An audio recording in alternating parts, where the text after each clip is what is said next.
High friend, how are you? তোমরা সবাই ভালো আছো? গরম গরম এখন ঠান্ডা, সবাই এখন ঠান্ডায় ভালো মন্দ খাবে। আজকে আমি বানিয়েছি কাঁকরোলের বোম। দুটো কাঁকরোল নিয়ে নিয়েছি ছোট ছোট। তারপরে তার ভেতর থেকে বীজগুলো দানাগুলো বার করে নিয়ে তার মধ্যে দুটো লঙ্কা দিয়ে পেস্ট করে নিয়েছি। তার মধ্যে একটু কাসুন্দি আর একটু নুন দিয়ে আমি সেই পেস্টটা মেখে নিয়েছি। তারপরে কাঁকরোলগুলো একটু সেদ্ধ করে নিয়ে তারপর কাঁকরোলের ভেতরে ওই পুরটা দিয়ে ওপর দিয়ে বেসন দিয়ে আমি রিফাইন তেলে ভেজে নিয়েছি।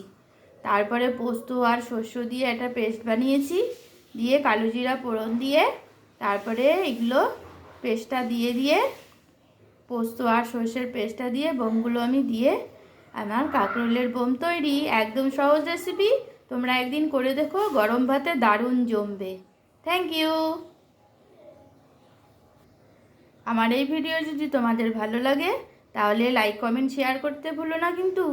তোমরা খুব স্বার্থপর, দেখা হয়ে যায় কিন্তু কেউ কমেন্টও করো না, লাইকও করো না, সাবস্ক্রাইব তো দূরের কথা। দয়া করে সাবস্ক্রাইব করে আমার পাশে থেকো, তবে তো আমার ভালো মন্দ রান্না করতে ভালো লাগবে, নাহলে কিন্তু আর ভিডিও ছাড়বো না।